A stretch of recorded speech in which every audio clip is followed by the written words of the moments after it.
that's alright. Baby, that's all.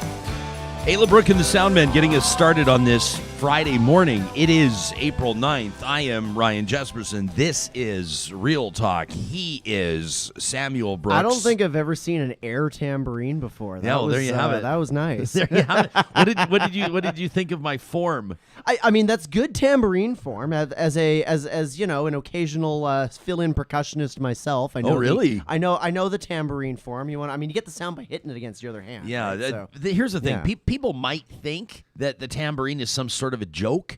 You know, people might think that you put the tambourine in the hands of the individual that is incapable of playing any other instrument, but that is in fact incorrect. I would agree. A tambourine that is improperly integrated into a musical interlude or any type of artistic production can be a real problem. I would extend that to egg shakers and jingle bells as well. Both sound awful if not played correctly. Jingle bells is a huge one, Yeah. and I'm glad you brought that up because the last thing anybody wants to see is a great performance destroyed by the misuse of jingle bells. I can think of so many times where are they really called jingle bells actually, or they probably have some other name.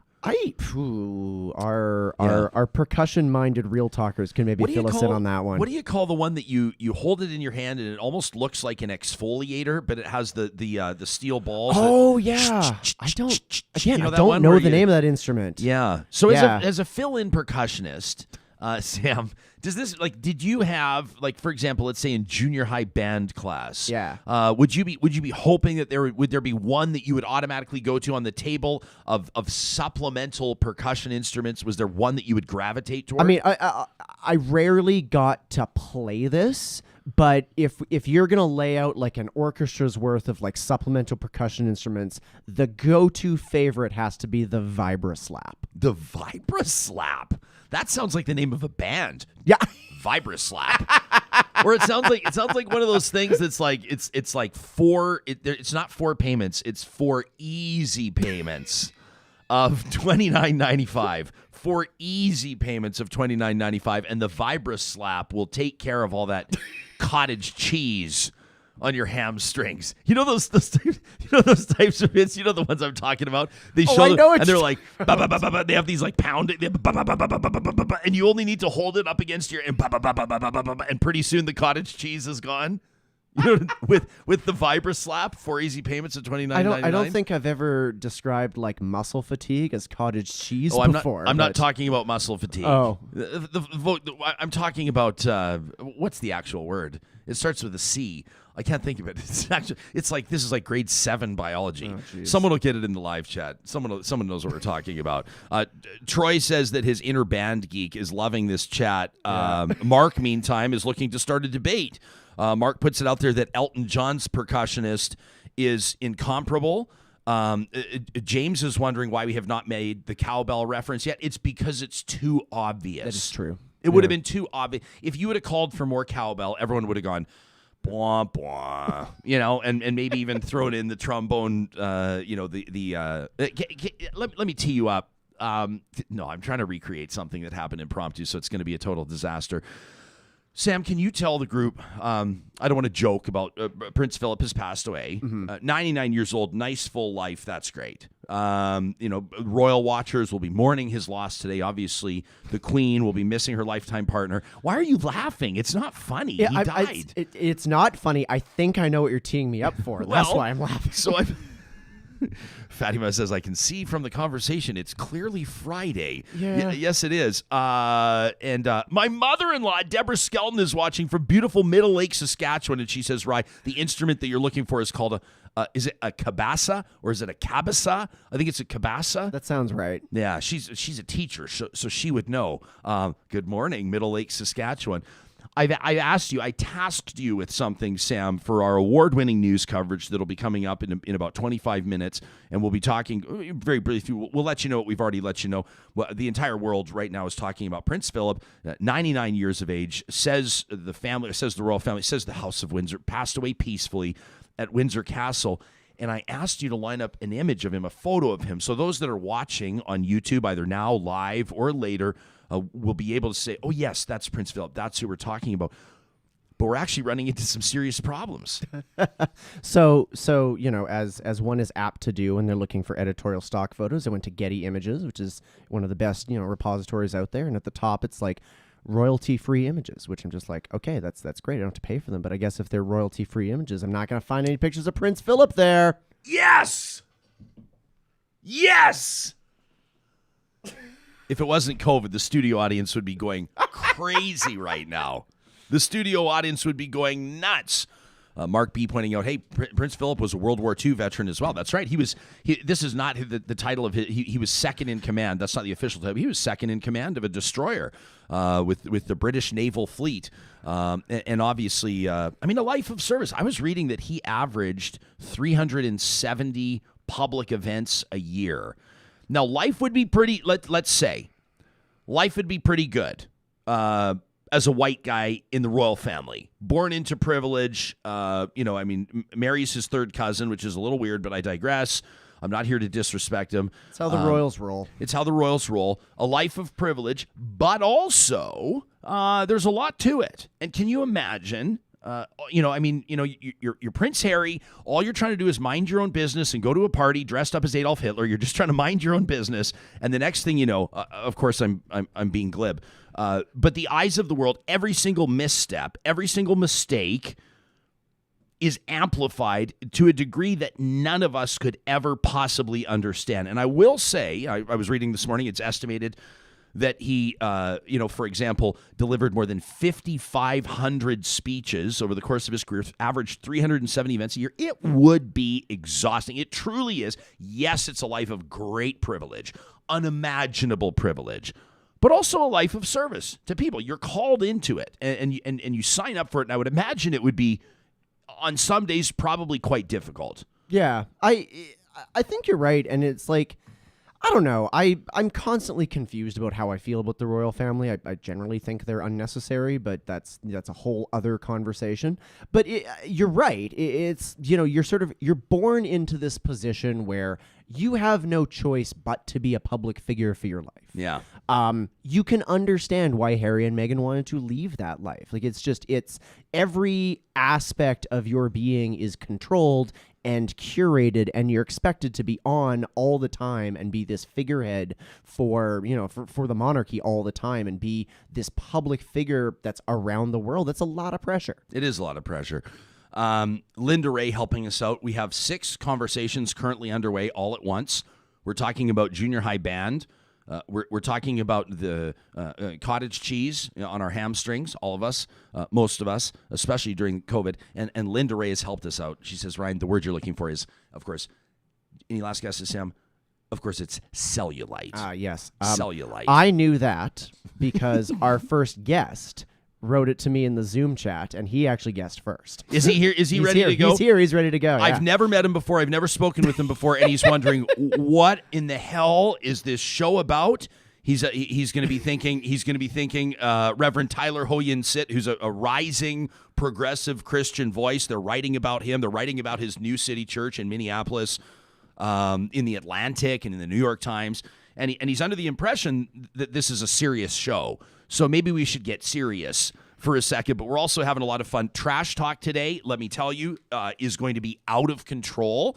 I look like Alberta's government right now with freedom of information requests, the way that I'm having to redact some of these emails because I cannot read. I've already gone through 3 Sharpies, having to edit. For example, David's email. David writes in, the subject line is words that I dare not utter this early on a Friday morning with the littles gathered around the family breakfast table as you all tune into Real Talk. I can't even read the subject line of David's email right now.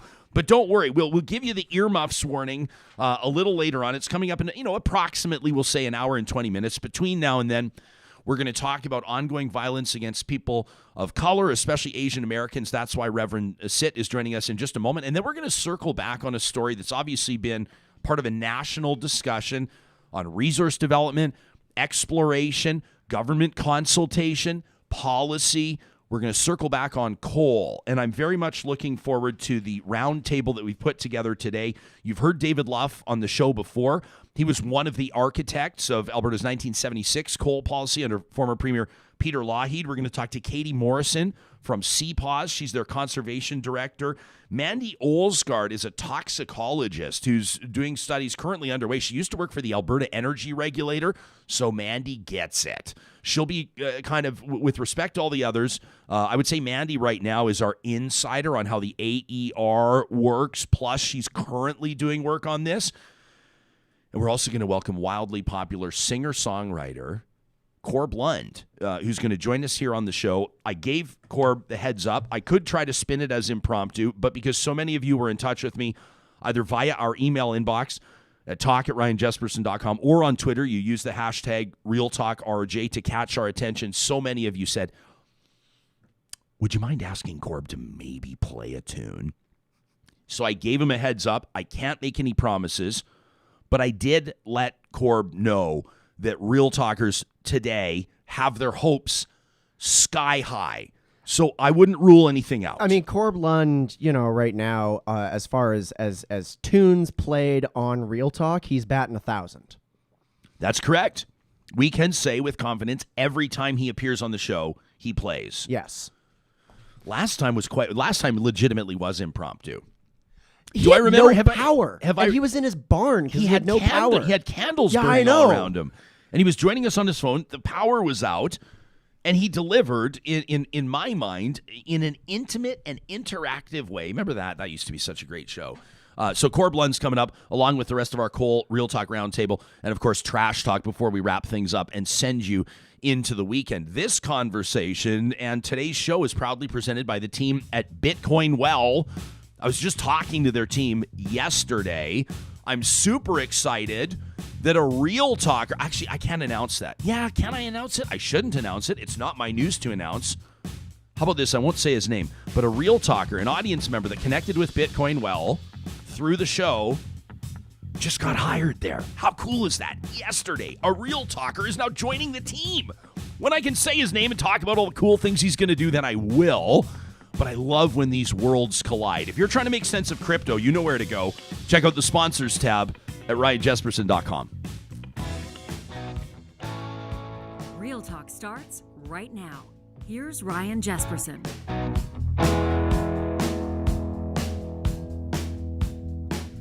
I'm very much looking forward to welcoming our first guest to the program today. He's joining us from his home in Minneapolis, Minnesota. That's where he pastors New City Church. He's recognized as a rising progressive Christian voice. It's a real pleasure to welcome to the program the Reverend Tyler Ho-Yin Sit. Reverend, welcome to Real Talk, and thanks for making time for us today. Thanks so much for having me. I was in the lounge and I heard Vibra Slap and Cellulite, and I knew I would be at home. So thanks for having me. I almost feel like Cellulite is like the supporting act. Like if Vibra Slap is headlining the music festival, Cellulite is like providing backup vocals. You know what I mean? Right. Like Cellulite has to bring the snacks and for the green room. Yeah, that's right. But then is doing great. Yeah, that's right. But ironically, on the rider, Cellulite probably eats things like celery and carrot sticks and cauliflower. That's right. That's right. Very, very tough to figure out. I was about to segue in gross fashion because everybody would have groaned and say, Tyler, you're. When we heard from your publicist, I know everybody's excited about your new book, Staying Awake, The Gospel for Changemakers. The pitch in talking to you jumps off the page. Your publicist says Tyler Sit, the Reverend Sit, is a rising progressive Christian voice, a queer millennial Asian pastor. And I went, I could talk to this guy for 10 hours. And so I'm so excited that you're here. What does it mean to be a progressive Christian voice in today's landscape? Yeah, so I always think it's funny because newspapers always label me as a liberal pastor, a progressive pastor. But really, at the end of the day, I'm trying to be a Christian. And following Jesus, from my understanding, necessarily requires a commitment to social justice, a commitment to centering marginalized voices, and a commitment to to publicly shaping society in a way that makes it so that all of God's children can have things like healthcare and housing. And apparently that makes me a radical leftist. Well, we talk the word socialist has become so supercharged these days, and I've tried to remind my friends of faith many times that Jesus was absolutely a socialist. There is no doubt about it in my mind, and I feel like some people have lost their perspective on that.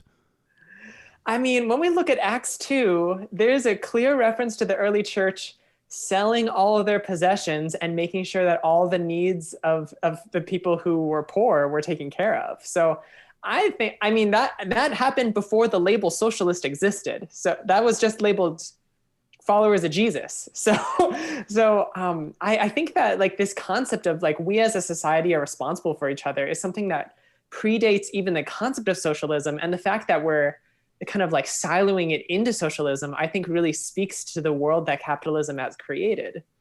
Do you, I'm not sure, Reverend, if you're familiar with this story, but really quickly, there's a church just west of the city where we're coming to you from in Edmonton, Alberta. It's called Grace Life Church. I'm not sure if you've heard about it, but they've been defying public health orders. Are you familiar with the story? Their pastor sat in jail for about 4 weeks. There's been a lot of publicity around it. Police just assisted health officials in putting physical, actual, literal fences up around the property the other day, and the church is making a lot of noise about it, as you might understand. I would imagine that they're raising a ton of dough about it. But you know who's most ticked off? We do a segment called Trash Talk. We're going to present that later today. This is where audience members can blow off a little steam. The language is NSFW. It's not safe for work. But I'll tell you, the people that are most upset about this are Bible believers. People that are saying they are smearing the name of our Lord. They are denigrating the reputation of what we do. Christianity, I mean, if you were to talk about it in the context of the United States right now, people trying to wrap their mind around the evangelical support for former President Donald Trump, people might not be able to sort out what Christianity is all about today. Is that fair? I think that's absolutely fair. And I mean, New City Church has been 100% online since COVID hit. And we see it as a continuation of the Christian tradition of being in diaspora community. Like Paul, so much of the Bible is Paul writing letters because he was far away from them. And so like Christians are used to having to create community under unlikely circumstances and oppression and pandemics even. So the fact that Christians are taking such a stance on insisting on worshiping, I think is really problematic, least of which because kind of like you were alluding to, there's a whole financial dimension to this, right? Like a lot of the churches that are pushing for in-person worship also run the biggest, most expensive buildings that require people to be in them to be a financially sound unit, right? So like we're kind of like reaping what we sow by having these like ultra productionist churches that then require people to act even against their own self-interest to be able to sustain themselves. Reverend, how have you, in planting this church? Let me clarify first. You were one of the people that established New City Church. Is that correct? Is that accurate? That's right. What was the premise of it? What was different about this one? I mean, why are they writing about it in the New York Times? Yeah, so it's funny because I landed in Minneapolis. I'm from Minneapolis, spent 10 years away, came back, and I did a prayer walk through every neighborhood and just listened to the community. And my passion is around climate change activism. And so I pitched like, I'm planting a church that focuses on climate change. And I had no idea what that meant, but I knew that it was something that needed to happen. So as I was listening to my community, I landed in the Powderhorn neighborhood, which is a very racially diverse community, very economically diverse community. And I was talking to folks about it. And one of the folks said, that sounds great, but my husband just got deported and I need to pick up a third job to take care of my kids. So you do climate change, I gotta go. And I was like, okay, so a church that focuses on climate change isn't speaking to the felt needs of people. So I started calling it an eco church because I thought that sounded kind of sexy. Who's been to an eco church before? But I did a focus group with some of my African-American friends and they said, an eco church sounds bougie. It sounds expensive. It sounds like an eco toilet bowl cleaner that like costs more but cleans worse. Like, do we That's what actually your get church in, do sounds we like. actually get into heaven if we go there? Does Like, it actually does it deliver? actually count, or is it just like a vinegar combination? Yeah. And I was like, okay, so we're not going to call it an eco church anymore. So I kept listening, and in the neighborhood, we heard this story of how in the 80s and 90s, our neighborhood struggled with lots of drugs and crime, and the community organized and put in bike lanes and planted gardens and got one of the 3 factories that was giving kids asthma out of the neighborhood. But they were so successful at making the neighborhood amazing that the cost of living started going up. And the same people who built the neighborhood were getting kicked out to other neighborhoods. So we started having conversations about that and about gentrification and about like what God thinks about all of this. And eventually we landed on this image from Revelation 21 of a new city. And that's what heaven is, a place where all tribes are welcomed in, where there's no more violence and the whole earth is renewed. So we started talking about it in that way, in a way that was most relevant to folks in the community. And we didn't set out to be like an ultra different, cool, different church. We just set out to directly address the things that people thought were most important. And that's how we got to where we are. Isn't it interesting? I mean, when we talk about weaponized words, socialism might be one of them. Social justice is another. As a matter of fact, for people to insult someone by saying, sneering and calling them a social justice warrior, to me, that's always come across as a bit of a compliment. How have your efforts, how has your perspective, how has the whole premise behind the church resonated with the greater faith community? You're clearly, I would imagine, making some people uncomfortable. Yeah. I mean, it's funny because we keep getting this feedback that somehow we're not following the Bible or reading the Bible, but like New City Church is super Jesus-y. We're like looking at what Jesus did around and we're like, wow, free healthcare. That's what Jesus provided, like creating community across different systems of power that were oppressing people, like all of those things. And I think that our is to live into that. So it's like people say that we're not reading the Bible enough. It's like it seems like we're pretty much on track.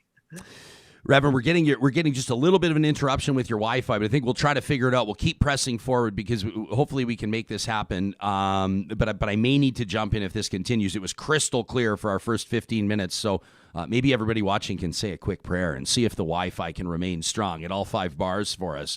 Let me ask you about something. My understanding is that geographically speaking, your church is very near to where former Minneapolis police officer Derek Chauvin put his knee on George Floyd's neck for about 9 minutes, snuffing out his life, murdering him, in fact. And there's a trial underway right now. I don't have to tell people that.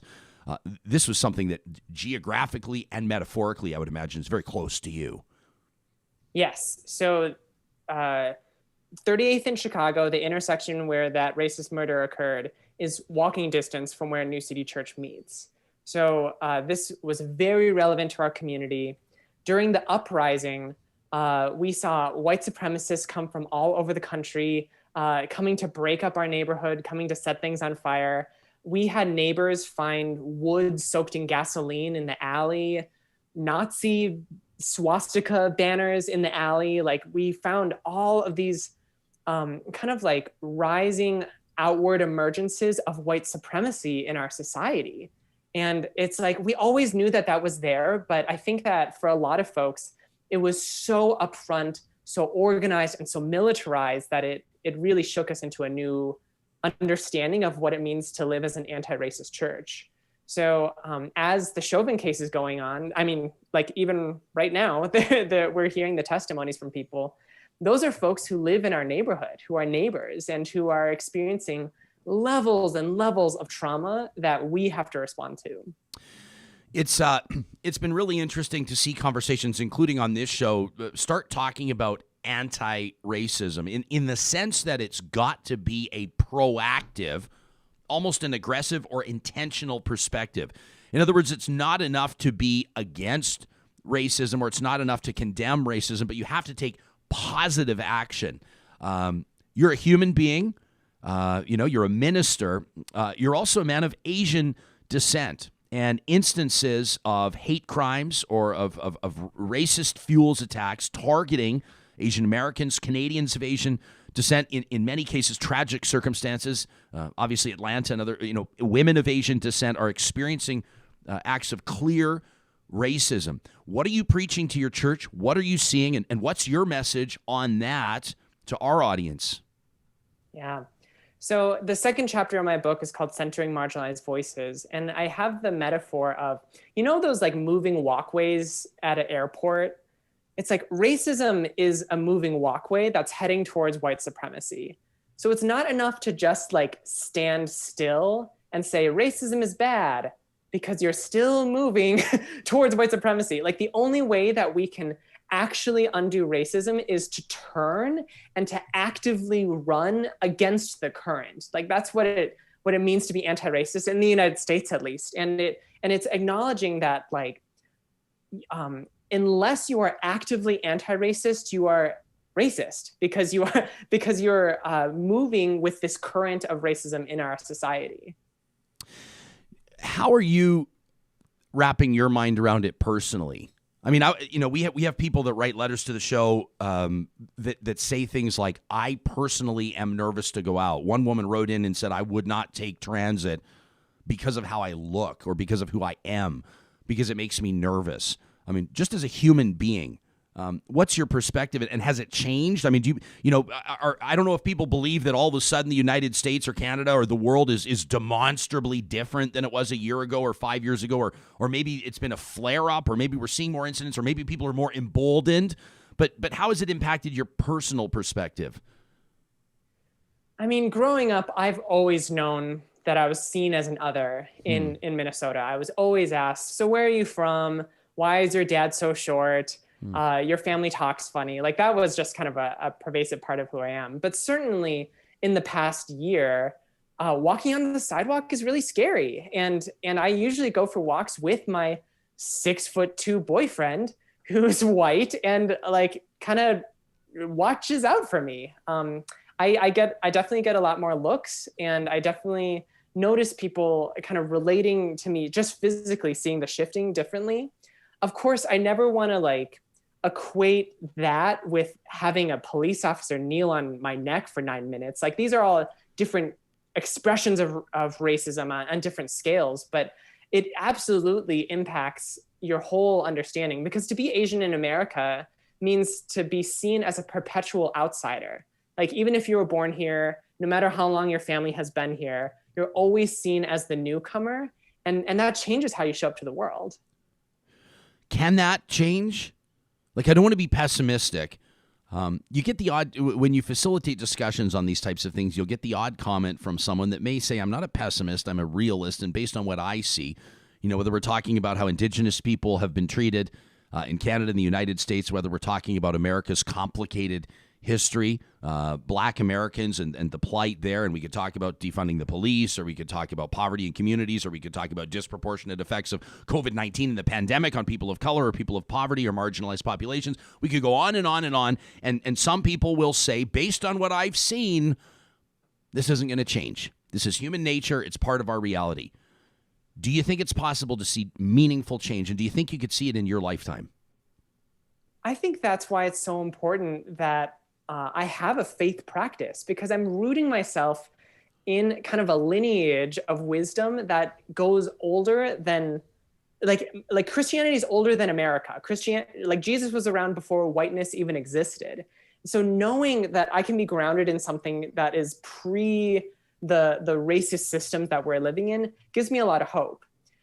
It took us about 400 years to get here as a country in the US, and I think it's going to take about 400 years more before we really see liberation.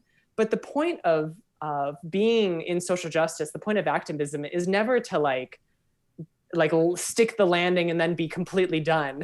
Like the point is you're contributing forward, you're paying forward to the movement so that people in 7 generations are going to be a little bit more free than you are. Let's talk about your book. Before we let you go, Pastor, I'm curious about it. We're talking to the Reverend Tyler Ho-Yin Sit, his new book, Staying Awake, The Gospel for Change Makers. Staying awake.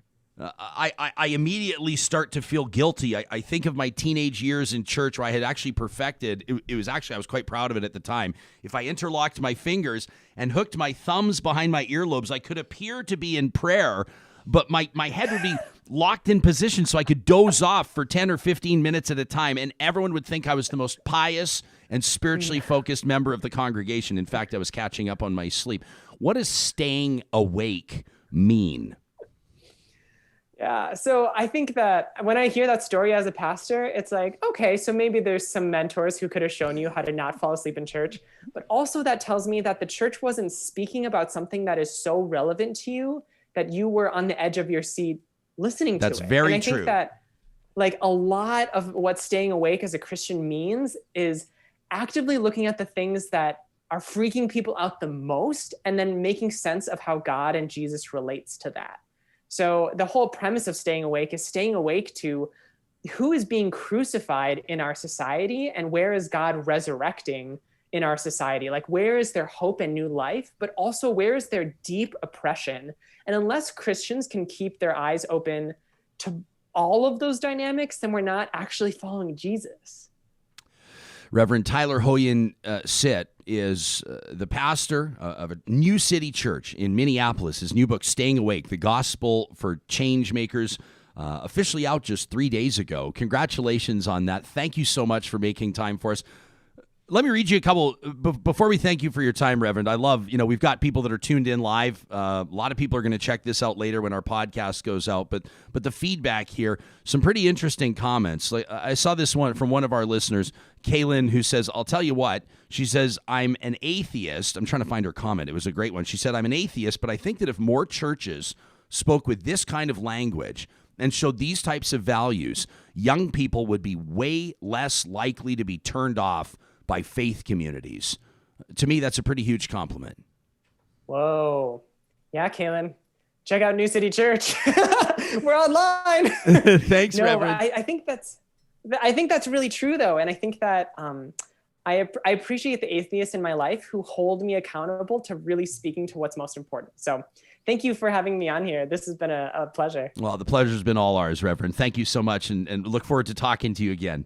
You can find Reverend Tyler's new book anywhere you find great books, and, of course, you can find New City Church online. I love that. What a great conversation.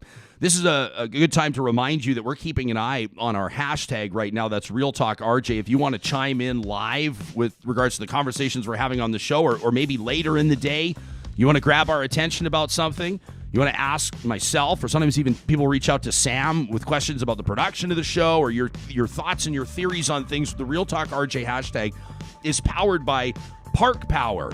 And, of course, they're in the internet, electricity, and natural gas game, have been for coming up on 10 years. And for the duration of that time, they've been community contributors. And they put their money where their mouth is. They take 10% of their profits and they give them to nonprofits where they live and work. You can follow them on social media to see some of the groups they highlight. If you're on parkpower.ca, make sure you punch in the promo code 2021-RealTalk. That's how you get $70 off your first bill, whether it's commercial or residential, at parkpower.ca. We also wanted to remind you that the teams at St. Albert and Sherwood Dodge are ready to go right now. If you're sick and tired, maybe that car, the one that served you so well, but it's like 350,000 kilometers and it's starting to rust out, and it's starting to belch things out the exhaust, and it's time to replace it. The Jeep lineup in 2021 is formidable, and you won't find a better selection than you will at Sherwood and St. Albert Dodge, proud partners of Real Talk. Also a great time to remind you that it's a time to save money and breathe easy, and there's no better time than right now to do yourself and your family a favor by logging on to cleanairclub.ca. You tell them what size of furnace filter you need. It's really easy to find. It's stamped right on the side of the filter that's right there on your furnace. You know you're supposed to change it. I got to change mine. I talk about changing furnace filters every day, but if you said what was the date or the week you last changed your furnace filter, Nobody knows. nobody knows. Yep. You know what I need to do is I need to write the date on the furnace filter when I put it in there. They're cardboard. You can just use a Sharpie. You It's could just easy. use a Sharpie. Yeah. You know, although Life I, always, hacks from Real I Talk. hesitate doing stuff like that, like on the fridge. When you put stuff leftovers in the fridge and you put the date they went in, then it just stares at you, and then you start doing the math. I'd rather be blissfully unaware. But not with furnace filters. You go to cleanairclub.ca, you let them know what size of filter you need. They literally drop them off at your door, and you're going to pay less than you would in store at cleanairclub.ca. Sam, let's take a quick look at what's making news on this Friday morning. Well, as mentioned, Prince Philip. I was just about to say the husband of Queen Elizabeth II, but if you flip that around and never announce the death of a woman as the wife of somebody, people wouldn't like that. I wonder if that ever bugged Prince Philip. I guess you sign up for it to be the husband. I heard some reports today that sort of talked about how we talked before how like Prince Philip had a very like deep commitment to public service, but even early in his time with the crown, he realized that his job was to be the supportive role as the spouse of the queen. She was the monarch, and his job was to be the supporter. And quite literally, always or often 2 steps behind. Yeah. Like actually, literally 2 steps behind. 99 years of age. A release this morning from the royal family stating that Prince Philip died peacefully, the Duke of Edinburgh. This is an interesting story for Canadians to keep an eye on. Royal Bank of Canada's chief executive is warning the federal government to not overspend on new stimulus measures. Everybody's looking to Finance Minister Chrystia Freeland, wondering what this forthcoming budget's going to look like. Hundreds of billions of dollars in cash, of course, in the accounts of Canadian consumers and businesses during this pandemic, says RBC CEO Dave McKay. Even without new government spending, those savings will provide a very significant primer to growth and recovery in the Canadian economy. We're going to be talking about economic rebound coming up on Monday's show. Very much looking forward to Kelly Keane. If you know her, you know she's a great interview and she's whip smart. Kelly Keane, the author, will join us at 9 a.m. live Mountain Time, 11 a.m. Eastern, coming up on Monday. And the federal Liberal government is being slammed today for refusing to allow a staffer to testify on the We charity scandal. Says Conservative MP Michael Barrett, it's disappointing that we find ourselves for a third time experiencing the Liberals' choose-your-own-adventure of parliamentary democracy. Much like a similar meeting last week, Conservatives, the NDP, and the Bloc Québécois indicating pretty public outrage that the Liberals are blocking a high-ranking staffer by the name of Ben Chin, who is a senior advisor in the Prime Minister's office, from testifying in front of this committee despite a formal request in the form of a motion adopted by the House of Commons 2 weeks ago. I also wanted, before we get into our Friday Roundtable today, to take a moment to remind you that each and every week we partner with Y Station. They're the official research and strategy partner of Real Talk to present our Get Real question of the week. And if you're on our panel, you get an email every week that reminds you. And if you're online, if you go to ryanjesperson.com, you'll see it right across the top of the page. You can answer our question of the week there. This week, we're coming up on 2,000 responses. A whole bunch of you have a whole lot to say about Alberta's curriculum development. And there's one question that I love that the team at Y Station put in there. It references Mark Kenny, Alberta's premier's grandfather, a big band musician who's featured in the new curriculum. And we ask you, in the context of that, which family member would you feature in the Alberta curriculum? And I loved this email from Joy Ann. I got this yesterday. She said, I've become a regular listener of the Real Talk podcast, and from time to time I'll check in on YouTube as well. I happily filled out your most recent question of the week about the Alberta curriculum development process, and I answered your question, who else would you include from your family? Joyanne said, I wanted to pass along my response. I loved this. She says, my grandfather, Cyril Bud Murphy, and his father, Matt Murphy, were trappers. Bud settled in Jasper Place and built his own home, a family with 4 kids from the ground up, literally. My father, George Murphy, was instrumental in bringing orienteering and then ski orienteering to Alberta.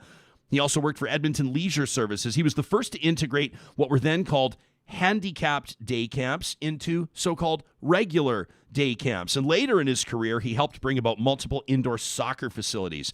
And then there's my mother, Nadine Murphy, whose nursing management job got cut by the Ralph Klein government in the early 90s. She went on to be part of the first class of parish nurses from the University of Alberta and spent the remainder of her career assisting members of her church community with challenges in their quality of life, allowing many people to remain somewhat independent for longer than they otherwise might have. Mark Kenny sounds like an interesting guy, but there are everyday heroes and interesting people all around us whose contributions to Alberta could and should be considered just as worthy, and by the way, whose inclusion would not constitute a breach of ethics. Joyanne says, I think that was the coolest question this week, and I think that it would actually be an amazing premise for an entire show to balance out some of the other ones, the heavy ones, the sometimes cranky ones that seem to be all too common in this political climate. That from Joyanne. Absolutely loved the email. And I'm so excited to see how many of you share stories of the great family members that have come before you, that have set an example for you, whose lives and legacies you celebrate. And I promise you, we'll take some time next week to touch in on these stories. I never heard the name Cyril Bud Murphy before. I'd never heard about Matt Murphy or I'd never heard about any of Nadine Murphy. I didn't know much about the Murphy clan, but now thanks to Joyanne, I recognize that they made very real contributions to their communities, and I love it. You can email us anytime at talk@ryanjesperson.com, and again, on our website, that's where you'll find the link to answer our question of the week. We'd love to see more than 2,000 people chime in on that one. In this week's edition of the Real Talk Roundtable, we're going to circle back on a story that saw a lot of coverage early on. Remember a couple months ago, all you had to do was say coal, and Albertans and even other prairie folks, I would imagine anybody paying attention to Canadian politics, regardless of where they were in the country, would go, oh yeah, the Rocky Mountains. Yeah, this is a hot button issue. As a matter of fact, it's proving to be one of the biggest problems, I think, for this provincial government. A gross misunderstanding of how Albertans would feel about protecting their parks. We've seen a wildly popular Defend Alberta Parks campaign. I don't think there's a single person that's watching or listening to this show that hasn't seen at least one Defend Alberta Parks lawn sign, at least if you're in Western Canada, and for sure if you're in Alberta. But that doesn't mean that this story's all done. It doesn't mean that it's all wrapped up with a bow and that there's nothing to keep an eye on and that nobody's worried anymore.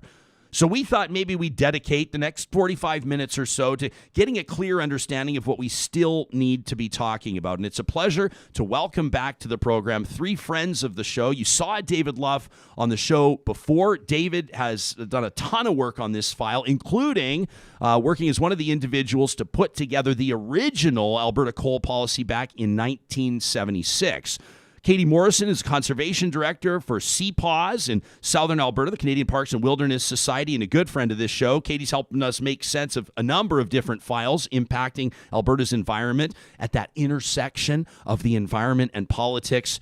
And, of course, our third panelist probably needs no introduction, an award-winning singer-songwriter and a favorite of Real Talkers, Corb Lund. To the three of you, welcome back to Real Talk and a good Friday morning. Morning. Good morning. Thanks. Corb, you've been keeping an eye on this story. It doesn't strike me anyway as the type of scenario where somebody reached out to your record label and said, it would be great is if Corb could just record a 45-second video for us and push it out and draw people's attention to this. This is a file that you've kind of stuck on. How come? Yeah, the record label called me up and said, hey, we got a great idea to make everybody in the Crow's Nest Pass hate you. Yeah. Hey, by the way, did your label respond to what you did or no? Do you even worry about that stuff? I don't really worry about it. They're supportive though. Yeah. They've been great about it. They support the cause. Yeah, no, that's true. It was very much a personal thing for me because some of the ranching families in the foothills made me aware of the threat, the looming threat, and the fact that the coal policy had been quietly rescinded back in December, I think, and I hadn't even heard about it. And I looked into it for a month or so and realized it was a pretty big threat. So yeah, it was because of the people that made me aware of it and the research I did that's what made me speak up about it. But it would have been easy for you to record a video like you did, which saw tens of thousands, if not hundreds of thousands of views. Probably by now, I would imagine hundreds of thousands easily. It would have been easy for you to do that and then kind of go back to a relatively private life, to relatively speaking, living out of the spotlight. But you've not done that. What was it about this story that really resonated with you that's kept you motivated? Well, I've become pretty invested in it the more I find out about it because I don't speak publicly about a lot of causes because I don't speak publicly unless I'm fairly sure of what I'm saying and somewhat educated on them. So I spent a lot of time researching this stuff. And the more I look at it, I think it's the biggest threat to the most Albertans I've ever seen in my life, possibly. Katie, do you share that sentiment? I mean, that's a hell of a thing to hear. That's the type of statement that's going to wake some people up. Yeah, I do. I mean, I keep saying that this is probably the biggest issue of our generation, possibly several generations, as far as its a potential to change not just the environment. You know, could have such a massive impact on such a large area of our province, but also who we are as a province, you know, our communities and society and how we relate to the landscape. And so, yeah, I think it's a massive, massive issue. And as you alluded to, it's not over yet. David, you have been on, I mean, you've been familiar with the coal file, and you've been on this for many, many years, obviously as part of the Peter Lougheed government back in the 1970s. You were a key player in implementing the policy. My understanding is that the current Alberta government has actually approached you to a certain degree to participate in a panel, and that's... I was curious for your words on this. My understanding is that you actually declined the invitation. Can you bring us up to speed on what's been going on? Sure. I was asked to be on the panel by the minister. I was really quite honored to have that opportunity, but I had to decline because of personal family commitments and what I knew would be the time commitment that the panel members will have to make between now and mid-November when they provide their recommendations to the minister. I felt that I could provide value and be actually more effective in helping both the minister, the panel, and Albertans more broadly by playing a role of an advisor, that I could be advising the committee from time to time if they felt there was value in that. I could be advising the minister from time to time if she felt there was value. And the same with Katie and Corb and the others in the conservation community, that I could bring my background and experience to the file as we try collectively as Albertans to move forward on what is, as Katie has said, I think the most important issue facing us in this generation. Okay, so it was not a matter of principle, more a matter of your family reality that led you to decline the invitation. But to be clear, you have been advising Energy Minister Sonia Savage. You have been advising this government. What has been your message to them?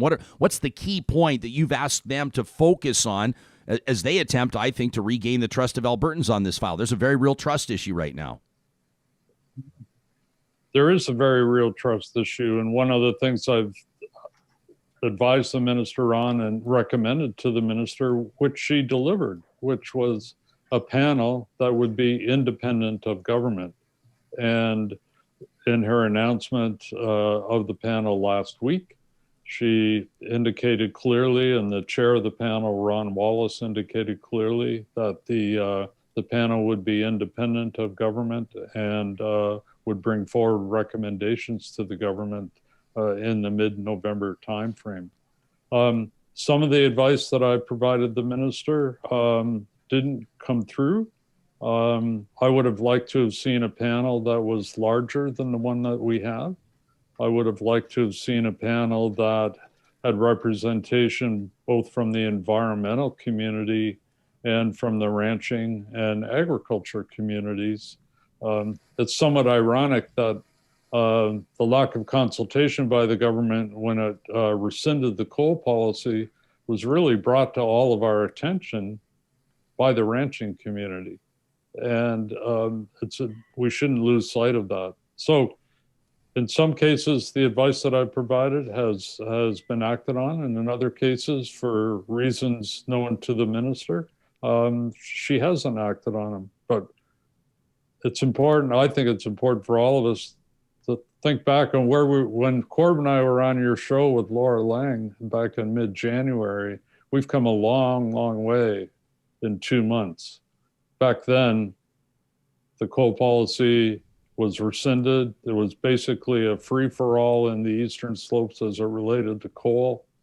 In mid-February, the minister reinstated the coal policy and was clear that there'd be no new development in Category 2, although we have some concerns about the existing exploration that's being proposed. But we've come a long way. We can't sit back on our laurels. We've got a long way to go. And any advice that I can provide folks as we go forward over the next few months, I'd be honored to and pleased to do so. Corb, it's you joke about people having strong feelings about your involvement, folks in the Crow's Nest Pass in that beautiful part of the country along Highway 3. But David's absolutely right. The voice of farmers and ranchers, ag producers, rural Albertans, in most instances, in typically strong conservative ridings, has been unignorable. And I think you could make the really strong argument that governments, regardless of partisan stripe, are going to be moved most strongly when their base reacts in a fashion like we've seen here. Have you actually seen a lot of blowback? I mean, I would imagine a certain degree of that is joking around, but I would imagine you've also had a lot of support from ranchers. Is this sort of a population divided as you perceive it? There's been a lot less pushback than I had braced myself for at the beginning, really. There's a small group of people that just have a negative reaction whenever they hear anything at all about resources versus environment. They're just knee-jerk reaction. They have nothing good to say about it. So I can't really deal with those people. If that's the way they are, that's the way they are. The other group of people are people who are living in communities who would be directly affected by the job opportunities, which I understand.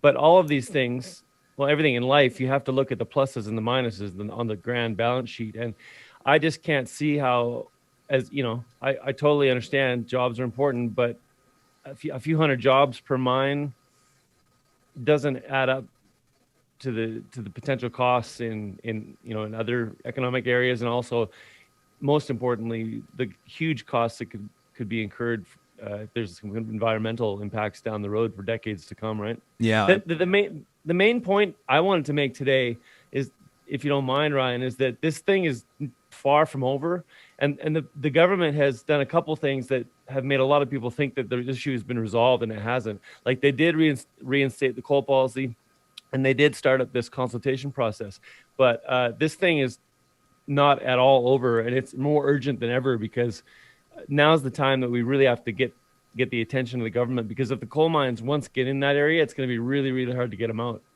And, despite the fact that the policy has been put back in place, they're still exploring up there like hell. And I talked to some of the coal reps 2 weeks ago, and they said there'll be more exploration in some of the Category 2 areas than there was last summer, starting in May. And that tells me, they're planning on, they don't invest money in exploration unless they have pretty clear ideas that they can be able to mine up there.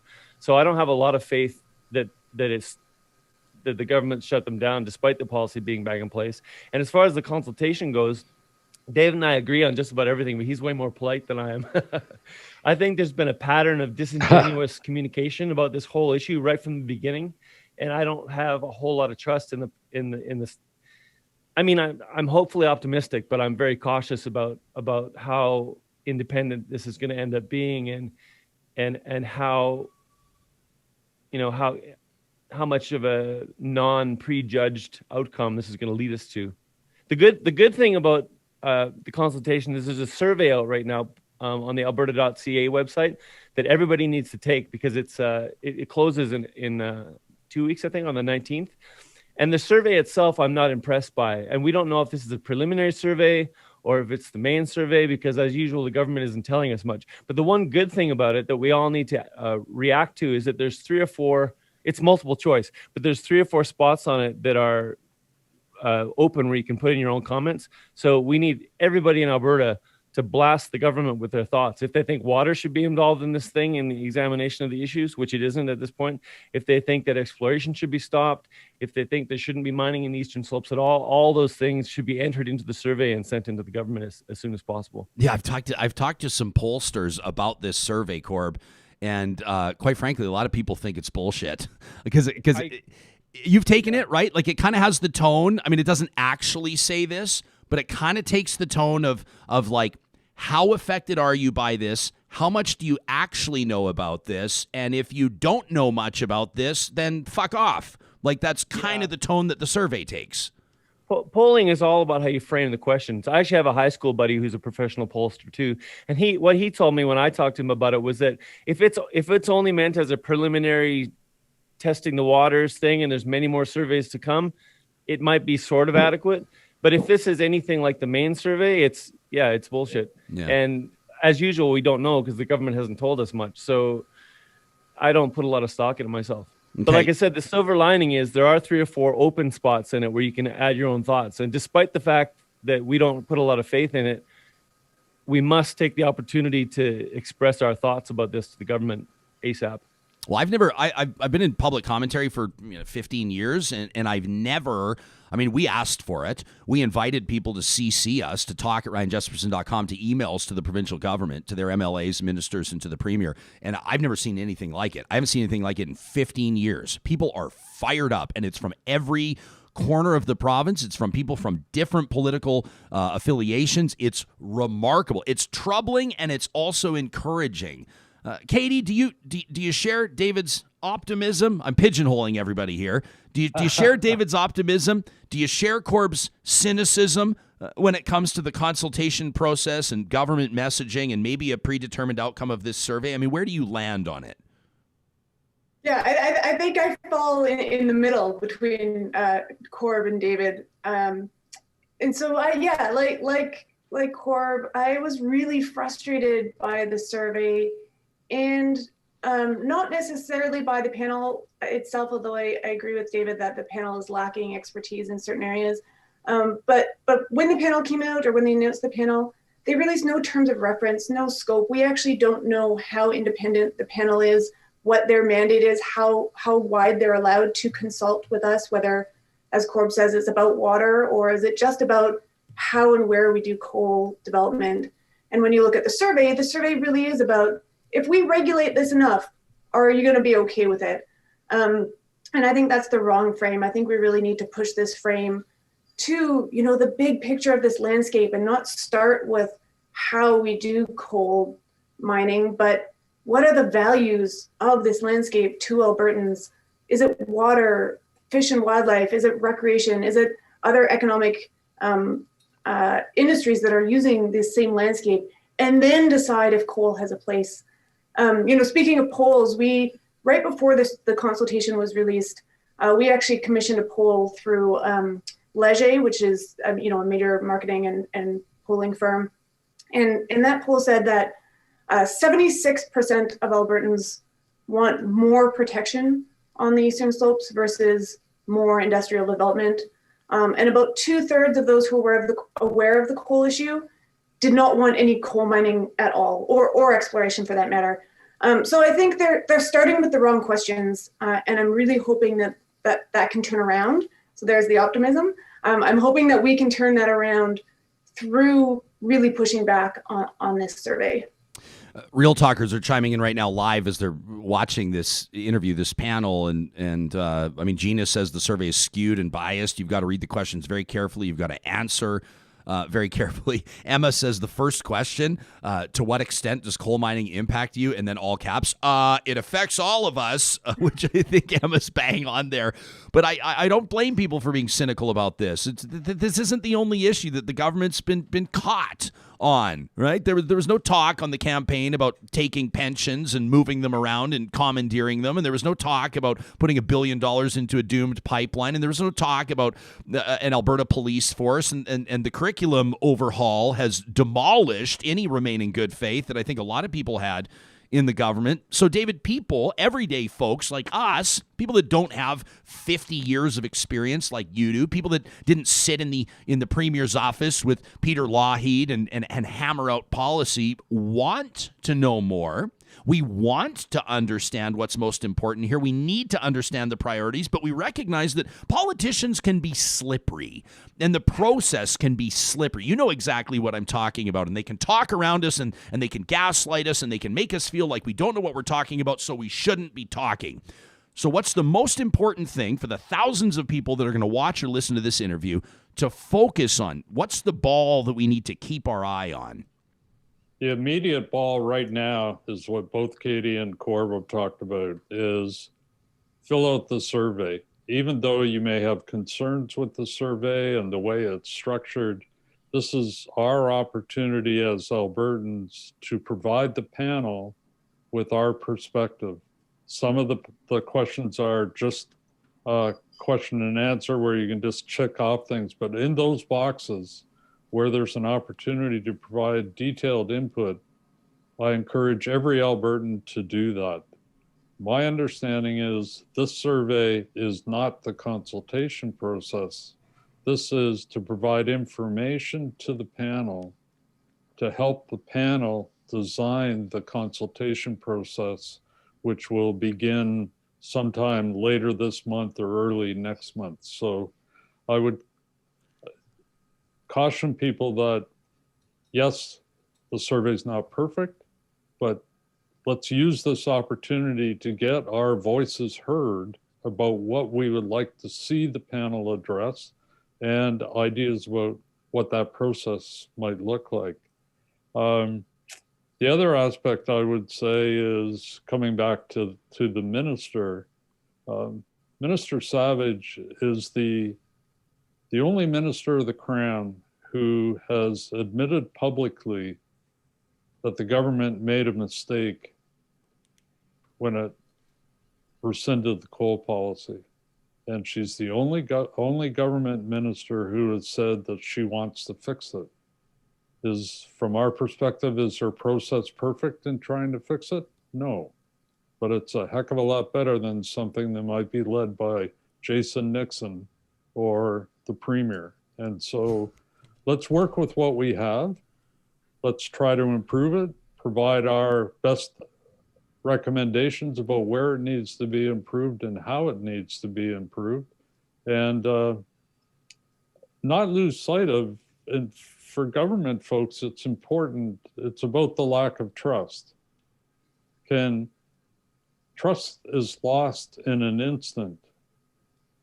The government of Alberta, when it rescinded the coal policy in June of last year, it not only lost our trust, it betrayed the trust that we had given the government when we elected them to manage our resources in the Eastern Slopes in our best collective interest. And we know all that backstory, of how they consulted only with the coal companies and so on. So understandably, our trust with the government and our trust with Minister Savage has been lost. That trust will not be regained in 24 hours. It's going to take months and months of saying things and doing things and demonstrating that what the minister says actually happens. And if we can see the actual tangible action coming from what she said, if she delivers on that, then we'll slowly start to build the trust back. So to be clear, David, we should thank our lucky stars that the environment minister is not touching the coal policy. Absolutely. We should thank our lucky stars that the Minister of Environment and Parks is staying away from the coal policy. Okay. Yeah, we could spend the rest of the day talking about that issue alone. Yeah, I don't even know what to say about that. I laugh so I don't have tears streaming down my face. I'm not sure. I don't see. I mean, Corb, I'm curious for your opinion on this. I mean, David, forever the optimist, and David, I admire it. I'm not taking a swipe at you. I love it. I wish there was more optimism and good faith in politics and in political commentary, but I don't know about regaining the trust. I mean, to me, it's like, there are so many, people writing in when I went off this laundry list of things that the government didn't campaign on and they're doing. A guy wrote me a message and said, you haven't even talked about car insurance and removing the caps there. You haven't even talked about school fees. You haven't even talked about pulling funding from supervised consumption services. I mean, like, regaining the trust? I don't think so. I think it's actually a complicated relationship right now with Albertans and this government, to be frank. Do you? Oh, I completely agree. When it comes to trust that the government in its entirety and everything that they've touched has fallen apart. No, I'm talking specifically about trusting Minister Savage around moving forward on the coal policy and trying to address what was a fundamental flaw and mistake that they made in June when they rescinded it. The other issues, from school curriculum to pensions to doctors and nurses' salaries, those, well, the government will never regain our trust on that. From my perspective. And quite frankly, I don't think that the premier loses sleep over that either. We're grateful that we have and Corb, I'm going to come to you in just a second. What we want to do is we want to loop in Mandy Olsgaard, who's agreed to join us, a toxicologist. David, thank you so much for hanging out with us today. And on behalf of Albertans and Canadians, thank you for your continued advocacy. It's important for us to know that people that are educated and reasonable and that give a shit are advising this government. And on behalf of this listening and this viewing audience, thank you. Thank you. Have a good day. Yeah, you too. That's David Luff. Katie Morrison's going to hang out with us. Corb Lund is going to hang out with us. And in just a moment, Sam's going to bring her in. We'll meet Mandy Olsgaard. Mandy's got a fascinating background, and I'm really looking forward to getting into this. Formerly with the Alberta Energy Regulator, the AER, right? She's currently senior toxicologist, the owner of a consulting firm called Integrated Toxicology Solutions. But Mandy previously was the senior environmental toxicologist at the Alberta Energy Regulator, reporting to the chief environmental scientist. And so as a toxicologist and as a risk assessor, she spent the last 15 years designing and completing studies to understand and mitigate risk to both human and environmental health from exposure to chemicals associated with energy development projects. Sam, is Mandy ready to rock and roll right now? Just getting her audio set up. Is it possible to bring Corb in alone, or does that complicate it technically for you? Let's see what we can do. Because I know that Corb, I can see, has something to say here, and I'm curious to know. I mean, the assessment of or the concept of rebuilding trust. I think that once it's broken, there are scenarios in life we could use lots of metaphors where, like, when the trust is gone, she gone. And I wonder if that's the situation here. Let me jump in on the live chat. And Two Beaver says, in Treaty 8 territory, they want to open like another 20% of the territory for increased logging. He says there's hardly a tree older than 15 years as is, with no consultation with the nations. That's another story that deserves to be on our radar. Mark Doran is chiming in, and I'm grateful to know that Mark is watching the show. You remember, you can search his past interview with us. Mark has taken on Alberta's orphan wells, and they're doing a lot of work to advocate for those to be cleaned up, for that environmental problem to be addressed in meaningful fashion. I encourage you to check out that interview we did with Mark Doran. I guess it was about, 6 weeks ago. He says, with due respect to everybody, this is not about trust, says Mark. He says it's about property rights, it's about environmental laws, and it's about administrative decision-making. Which is a good and fair point from Mark. He says Minister Savage does not issue exploratory or mine permits and licenses. The Alberta Energy Regulator does. These mines can be stopped, but not by government decision, by AER decision. How are we looking, Sam? Ready to rock and roll? Can we get Corby Lund? Corb, let me ask you this, or is Mandy ready to go too? Let's bring them all in. Just show me the screen and we'll rock and roll with what we're dealing with here. Corb, would you agree? I mean, when it comes to Mandy, first of all, good morning to you and welcome to the show, and thanks for making time for us. We appreciate it. Thanks. Yeah. Sorry, I'm having some issues here. Don't worry about it. You and Sam can sort that out. Why don't we just bring Corb up full screen? Corb, on the trust file, on the trust issue, I mean, what's your assessment there? What are the implications of this, sort of writ large? Well, I think it's good that people, with David's point of view, are working with the government to try to steer them in the right direction. But what do they say? Hope for the best and prepare for the worst. Like I feel like I said before, there's been a chain of misleading and disingenuous BS around this coal issue from the very beginning, starting with allegedly talking to the coal companies about changing the policy back in summer 19 and not telling Albertans about it until when they actually changed it with no consultation in 2020. And then, if you remember, Minister Savage came out with a big press release about how she'd heard Albertans and how she'd canceled some leases, and it turned out to be 0.2% of the leases.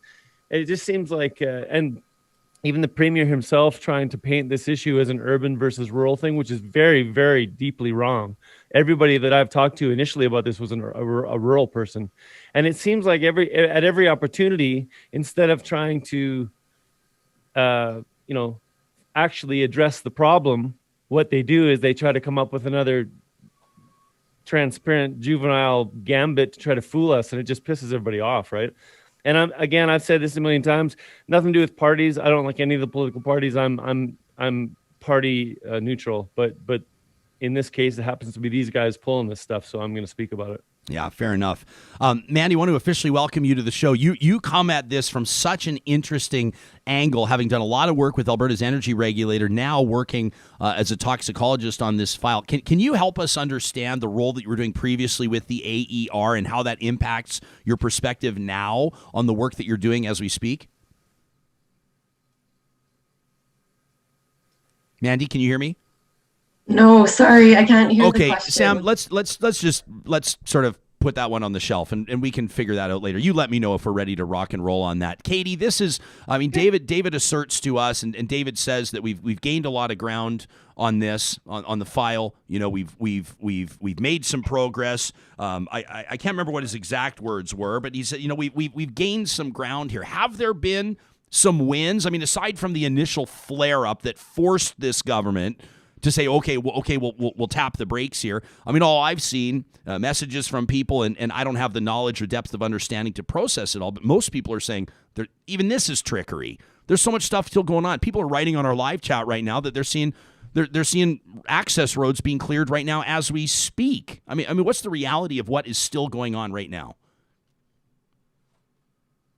Yeah, and I think that's when we were talking about trust. That's a really big piece for me, and my lack of trust, and I think a lot of people's lack of trust in this consultation process is that there are still companies out there building access roads, drilling drill pads, doing their environmental baseline studies in preparation for their mine applications. And all of that is happening while we're having this conversation, supposedly this open, independent conversation with no predetermined outcomes. But that's really hard to believe, and that's really hard to trust when we are seeing these companies just continuing to move forward. And so I think that is something that the minister needs to deal with immediately. David has some faith in her as far as where she's going with this process, but I'm having trouble having faith in her and this process until she directs the Alberta Energy Regulator to stop that exploration activity that's happening on the ground right now. I'm really hoping that we can chat with Mandy here. Mandy, can you hear me now by chance? Is there any way that you can hear me, Mandy? Oh, I hate to do this. I think we've got to drop Mandy from the call, Sam, and thanks so much, which is really unfortunate because Mandy's doing just incredible work. Katie, can I task you, Katie, with helping us understand? I mean, it feels like a silly question because she's still here with us in spirit anyway, but the work that Mandy's doing and why it's so important, the toxicology reports and the monitoring that's going on right now. Can you bring us up to speed? Yeah, I'll try, and it's really too bad that Mandy wasn't being able to connect because she does have a wealth of information around the AER, but also the work that she's doing with the Pekisco. And Corb, jump in if I'm getting any of this wrong, because I know you're talking to those folks as well. But Mandy is working with the Pekisco group, the ranching group that was at the forefront of the coal issue, and the folks that was taking the government to court through the judicial review. They've engaged Mandy to do essentially what the government should be doing, some of this baseline understanding of air quality and health effects of potential coal mines in the future, collecting that data now of what the air quality is, and then projecting how that would be affected by 6 mines in that region between Kananaskis and Crow's Nest Pass. And I think it's amazing she's doing that work, and I think it's something that she shouldn't have to do that work. It shouldn't be the private landowners that are engaging her to do that. It should be something that the government is doing first before we even have these discussions of whether coal mines should go there. It seems like such an obvious thing to say, right, Corb? I mean, like, this is what Katie's saying. Katie's totally right. Like, Mandy is an expert. I've talked to her quite a bit. She's a toxicologist. She educated me a lot about the effects of selenium. I think I can speak on her behalf and say that she's very much concerned about this whole situation. But yeah, I think what Katie was saying is a really key point. These studies are being done independently and funded independently by the ranchers, by the citizens of Alberta themselves, out of their own pockets. They're doing an air quality study with Mandy, and then also doing a water quality an allocation study with someone else. And they're paying for it themselves because the government hasn't done it. They haven't done a water study. They haven't done an air quality study. So ranchers and landowners in that area are ponying up the dough themselves to do the studies themselves, which is, chew on that. I mean, Katie, what does that say? I mean, it's just like, to me, it's like the fact that wouldn't be a priority of this government, the fact that would even be remotely acceptable. I guess, to be honest, I'm not surprised at all, which is a bit of an indictment. But what on earth? I mean, is this are we in unprecedented territory with regards to your experience in environmental advocacy and conservation direction? In some ways we're, in some ways we're not, and I think whoever wrote in and said that it's not just about trust, it is partly about trust because we are in a process that we need to trust the government, but it is also about our system that is set up and how we manage these things. And, I've talked before and other folks have about the lack of faith in the regulatory system.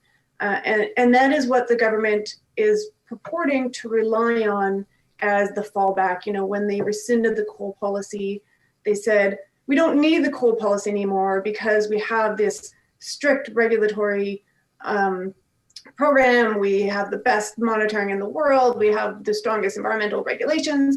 And most of that is not true.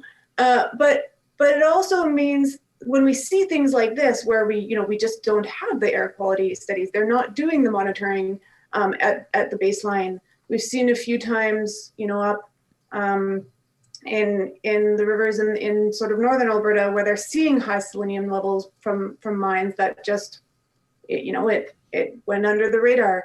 The system of how we regulate something like coal mines is not really working, and so it's not something we can rely on to stop the damage or mitigate the damage of these mines going forward, which is why we need a new landscape policy that just says, there are areas that coal mining is just not appropriate, period, because we can't mitigate the damage and we can't monitor away the damage.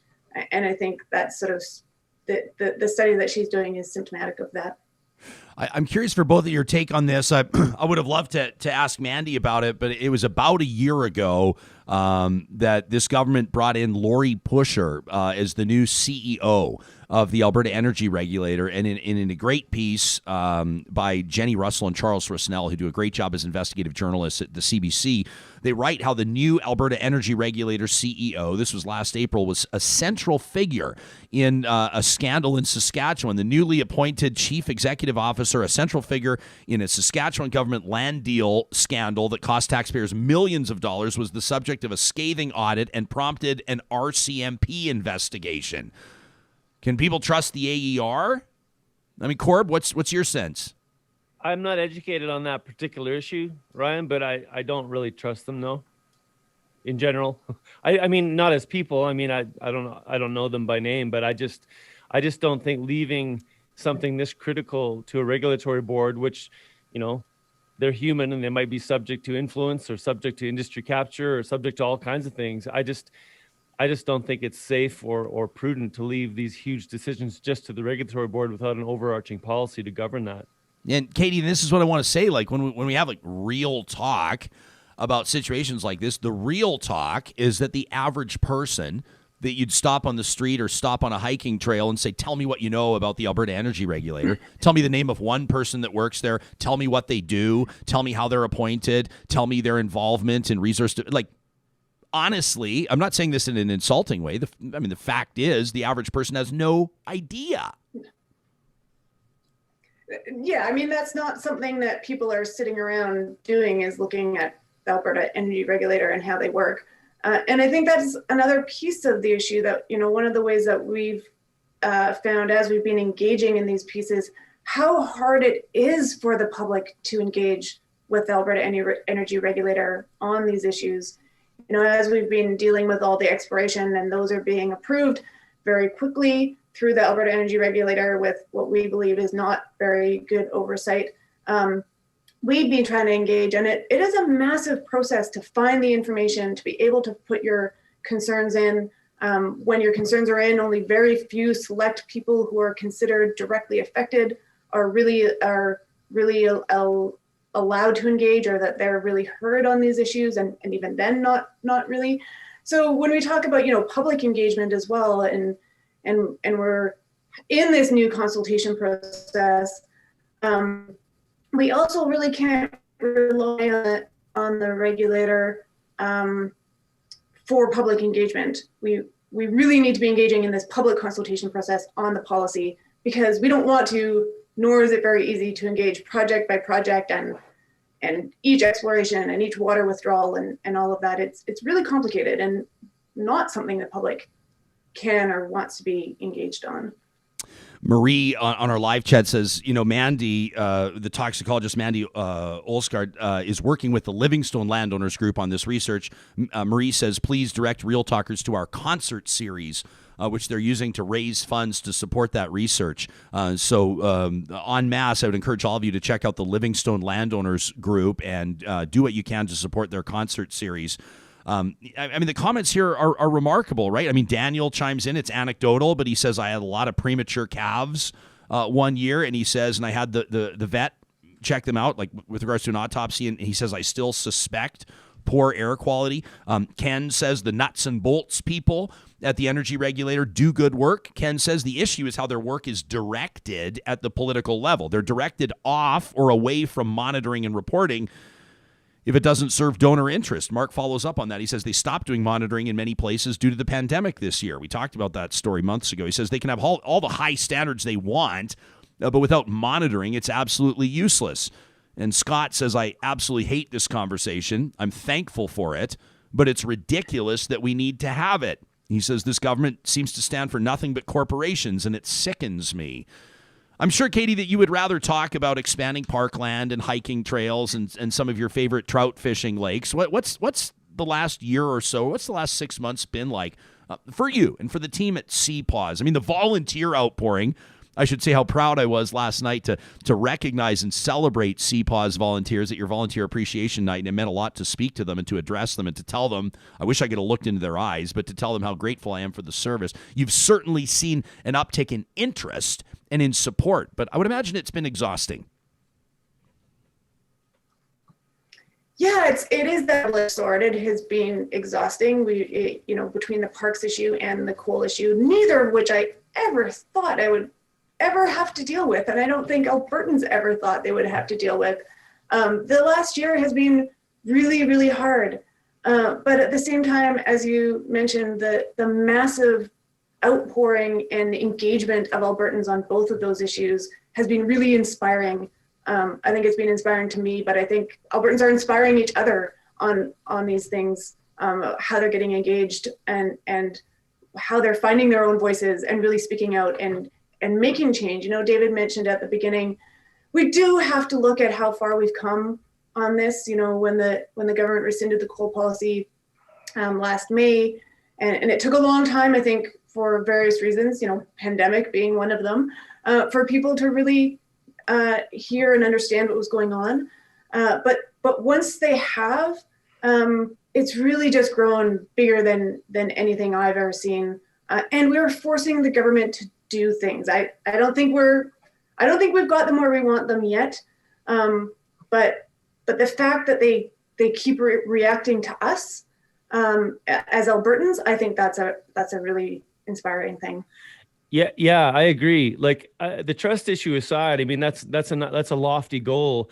But what I've seen and what we've all seen is that when we make a big noise, we force the government to listen to us. And it's been, like Katie said, it's been pretty inspiring. To me, it's been really moving to see such a wide range of Albertans, both sides of the political aisle, rural people, First Nations people, urban people, all get together on this because it seems very important to a lot of people. But yeah, trust or no trust, if we're loud enough, we can make them do things. We've seen that. So one thing we got to do, I want to reiterate, is take this survey, and you can find it by you can just Google. There's not a clean link for it that I can find, but if you Google Alberta Coal Survey, you'll find it. It's on the alberta.ca website, and make sure that you let them know your thoughts in the fill in the blank sections. So take the survey, tell all your family and friends to take the survey. Take the survey. Take the And survey. in the meantime, continue to write your MLA about Yes. stopping the exploration. Call them too. Call your MLA. Make them meet with you. Make them take time out of their day and listen to you. Refuse to be ignored. I mean, that's what it is, right? It's amazing. It's like everyday Albertans have become household names now because of this, because of their citizen action. And I'm happy to tell you that Laura Lang, who's been on the show before, and I know that both of you have a lot of respect for, she's texting me. She says, can we please set up Mandy for an interview at another time? I said, absolutely. So we're going to get her on, assuming that it works for Mandy. We'll get her on Monday morning, and people can see that interview. She says the research that we've engaged her on, to understand the impact from the potential mines to animals, to livestock health, to human health, Laura says. And then she says, you actually want to be talking about, is it the Pekisco group? Brad Stelfox is working with the Livingstone landowners in a separate water study, says Laura. We're all working independently, but also collaboratively. So, I mean, these are Albertans that are stepping up and taking action on this, commissioning studies and surveys. And I mean, it really is remarkable. Katie, we're gonna hand things over to Corb, and I'm gonna do a not so impromptu request for an intimate and interactive show exclusive to Real Talkers. But before we do that, I would hate to have you send me a message later and say, I wish we would have had a chance to mention that one last thing. You've got the ear of people right now. You've got our full attention. Aside from taking the survey, which Corb's been very clear how he feels about the survey, and I know that hundreds of people are going to go right now and take the survey. What's one other thing that you'd like us to focus on or do? Yeah, I mean, like I mentioned, just keep going. I think this is a long haul. We're only at the start, unfortunately, and so to stay engaged, to keep going, right. Take the survey, but also, as we talked about, write your MLAs, call your MLAs. They need to know that this has not gone away.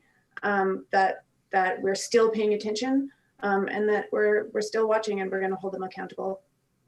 Good stuff. That's Katie Morrison, Canadian Parks and Wilderness Society, CPAWS. She's our conservation director. You know, in 15 years of broadcasting, I still get tripped up every time on conversation and conservation, especially talking about having conversations about conservation. But Katie, it's your wheelhouse, and we're always grateful to have you here on the show. Thank you for this. Thanks for having me on. Corb, before we ask to be exposed to your dulcet tones, would you like to talk about something serious? Give us a charge, so to speak. Let's have a conversation about a consultation on conservation. How about that, buddy? That's why you're the singer-songwriter, not me. No, yeah, it is too bad about Mandy. I hope you can get her back on. She's a badass. She's extremely smart and extremely experienced and extremely relevant to this issue. Yeah, she'll be. I mean, she'll be on Monday if it works for her. We'll do her we'll have her on out of the gates. Hopefully 8:40 a.m. Mountain on Monday. Awesome.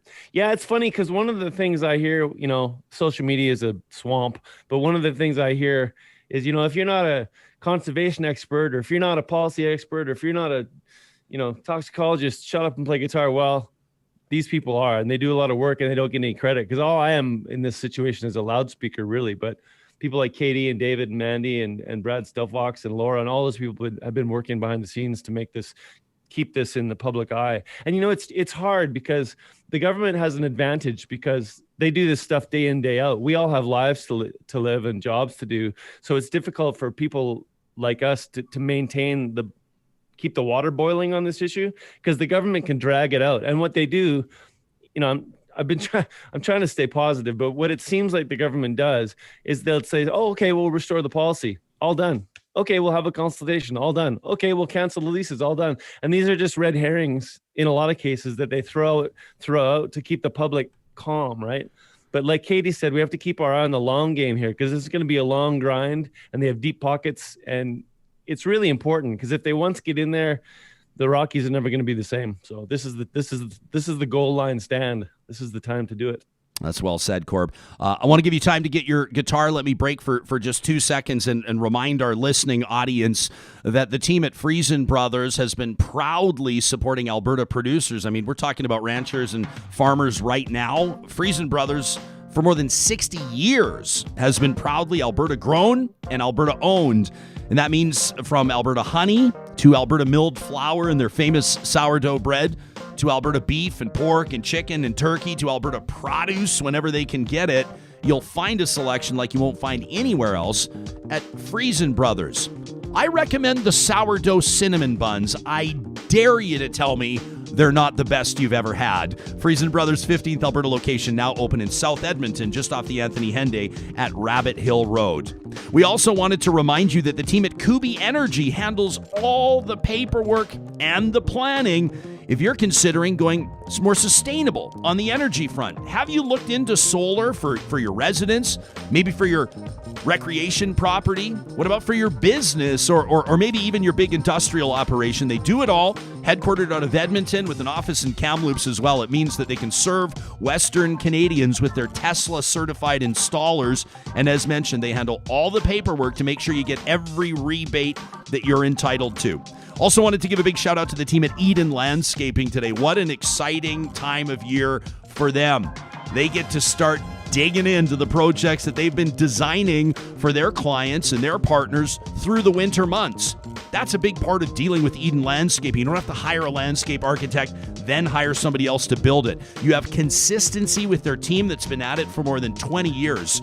If you want to see some of the amazing reinventions that they've made happen in people's front and backyards, maybe it's a new house that you're building and you want to live the dream that you just can't stop thinking about, check them out online at landscapeedmonton.ca.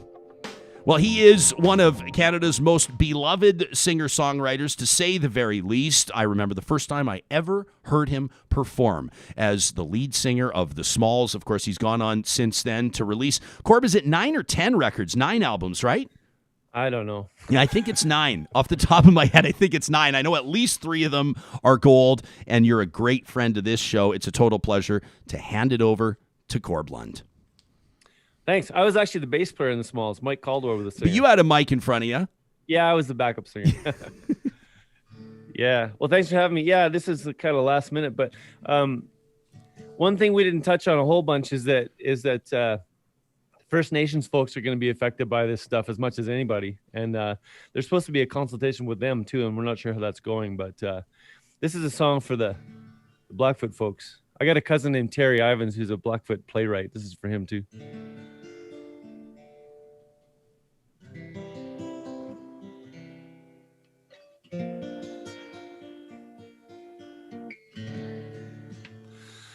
The truth comes out as the fire burns low. It comes to light as only embers glow. The whiskey talks, the west wind moans in the night. The deadfall's gathered and the branches are cut. The kindling crackles and the smoke curls up. The small sticks catch, then the bigger stuff will burn. Chinook dies down as the dark descends and the pine is burned, the ash is cleansed, the message smolders is lost but finally sent. Well, Connie says she's never seen the cougar so bold. They're coming in the yard and they're stealing young colts. They drag them in the brush with the claws sunk in their nose.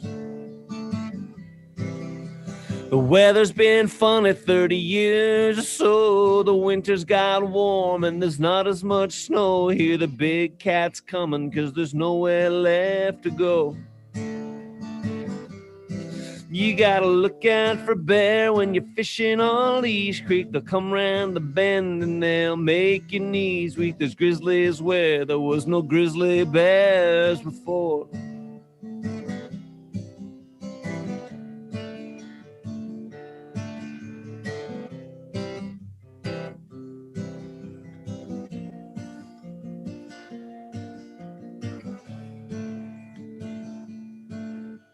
I have heard voices from the ghosts from the graves. The grandfathers tell us the mouths of the caves. Only old chiefs older than Jesus can save us now, if we're lucky.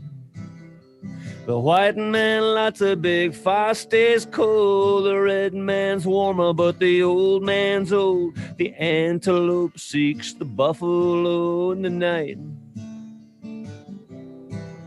Yeah, the antelope mourns the buffalo in the night.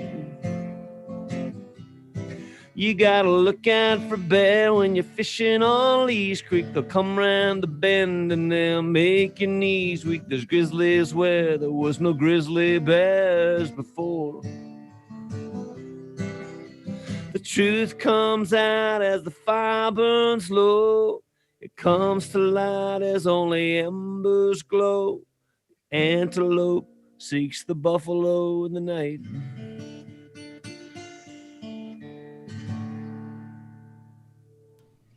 The great Corb Lund. There you have it.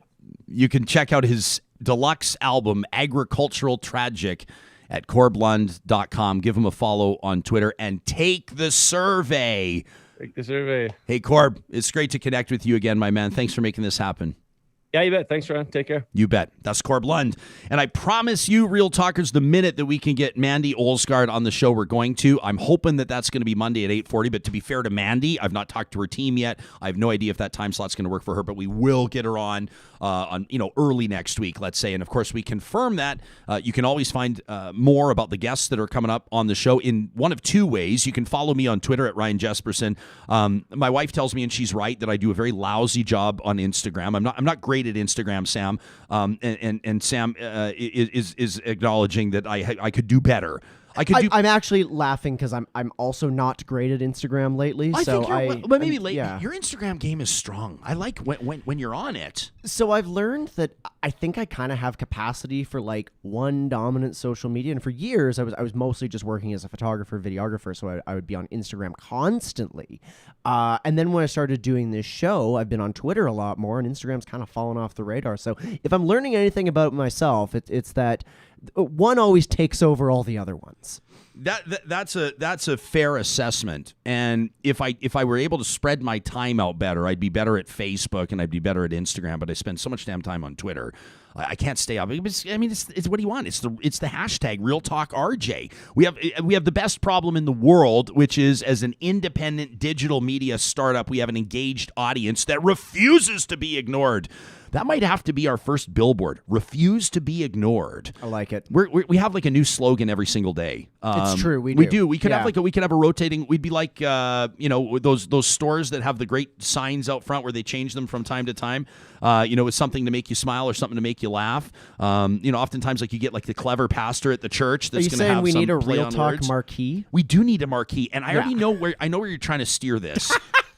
Sam, can we take people? I know exactly what you're trying to do here. You're trying to manipulate me on the record to sign a lease and take over a massive historic theater in Edmonton's legendary Old Strathcona neighborhood. I'm not saying we haven't discussed it, but maybe down the road we'll look into that. We have to take it cool, and we have to play it like we're not at all interested, because if they hear us talking about Real Talk, taking over the marquee and being the flagship banner tenant at the historic and legendary Princess Theater, all of a sudden it's going to be $49 a square foot, and there's no way, even with our remarkable and amazing Patreon supporters, you see what I did there, we're still not going to be able to afford it. And so that's just, we're going to have to play it cool on this one. What we're going to do is go back and we're just going to cut this part out of the show, so nobody's going to actually hear us talking about it whatsoever.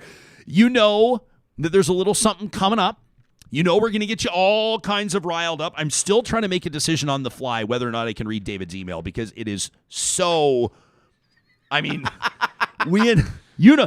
Oh, I know. We read this together yesterday. Like put it this way, like I'm actually editing his email and I'm coming in there and I'm actually making it a little bit more chill.